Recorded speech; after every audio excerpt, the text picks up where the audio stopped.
First thing I would say to each and every one of you, to be revolutionary, number one, you have to avoid ditwilly.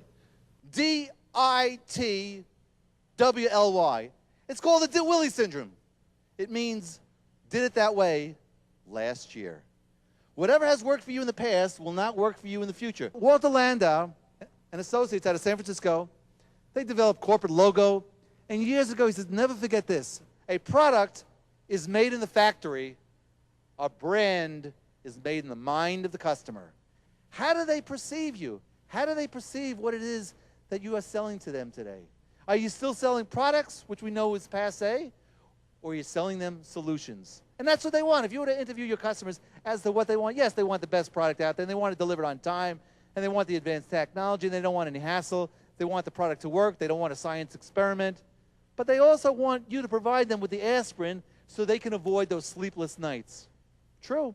They want a confidant, a consultant, an advisor that can tell them about industry trends, where the marketplace is going, and what they should be doing within their own particular operation. But if I asked you, how do you know what it is that your customers really want? How do you find out what it is your customers really want? Who said that? This guy is, what's your name? Mac had the answer. Can I share with him, Mac? How do you find out what it is that your customer really wants? Ask him. This is genius. This is really genius, Mac. You know, the trouble is with most corporations, they said, well, we need to survey our customers. And they spent 6 months developing the survey instrument, right? And another 6 months sending out the survey instrument. And then they get it back, and sometimes it goes to marketing, and it gets the filters on it. They don't even know who the customer is. So much has changed in a year. You want to find out what the customer really wants? Ask them. I was in Texas several years ago, and I ordered a regular city cab, one of those metered cab with a yellow medallion on the top. No limo, nothing special. The cab driver picks me up at 9:30 in the morning. He's got a tuxedo on. This is a city cab. I mean, like, never happened to me before. Has a little cummerbund, a little red tie, cap on, opens the door, we're driving along, and he says, coffee, tea, milk, or juice. I go, this is unbelievable. This has never, ever happened to me in a regular taxi cab. And he starts offering me different types of wine and mixed drinks, and this is 9:30 in the morning, and who's going to start that early, right? Usually you wait till about 10:30. But then he starts offering me all these newspapers and magazines to read. I go, why do you do this? He says, I dare to be different. Nobody knows me in Texas. Here's my business card. I said, how many executives do you pick up each month like this? 450. This is a city cab. Now he takes it to the next level. He's a very creative man, Michael. How many of you have been inside of a cab that has testimonial letters from past clients? You're way ahead of me. Now in the back of the cab, he's got all these testimonial letters. Now I'm a speaker. I'm always looking for my next gig, right? Says, CEO here, CEO there, VP here, CIOs. I'm writing down all these names. So I give it to my staff. I said, call up these people and say, we have something in common, and we use Michael the cabbie in Texas. I have actually gotten 2 bookings.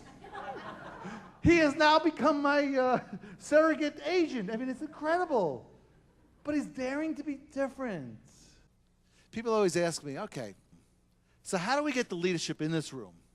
How do I get you to think differently, break with tradition, the status quo, the way you've been doing things for so many years? It's difficult. It's difficult.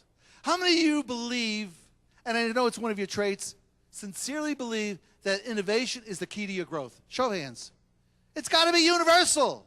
Everybody's got their hand up, right? Innovation is key to your growth. Now, you've all heard of ROI, right? Return on investment. How about ROI, return on innovation, return on imagination? Now, we got an agreement that everybody here believes that that key driver is one of the keys to your success, right? How many of you right now have in place an ROI, return on imagination, or return on innovation in your respective areas of responsibility? Show of hands. 3 hands. You just got done telling me how important. Put your hands up, and I want Jeff to see this. Look around, Jeff. Put your hands up if you got an ROI. We got some work to do. I want you at that $40 million mark. And the only way you're going to get that is what? ROI. Oh, yeah, but why bother? Why be bothered being innovative? You know why? Because everything's become commoditized. Everything is beginning to look the same, taste the same, and smell the same in today's marketplace. You've got a great reputation. Just mention the GE name gets you in the door with the great reputation. The differentiation was what closes the deal. Dare to be different. If you're not doing something special or different, you're not getting noticed in the marketplace. Simple as that. What are you doing differently? What have you changed last week? If you've not changed anything, I challenge you, you have not earned your salary. It's not a question when you're interviewing somebody how much better they're doing on their job this year than last year. The question you should be asking them, what are you doing differently today than you did a year ago?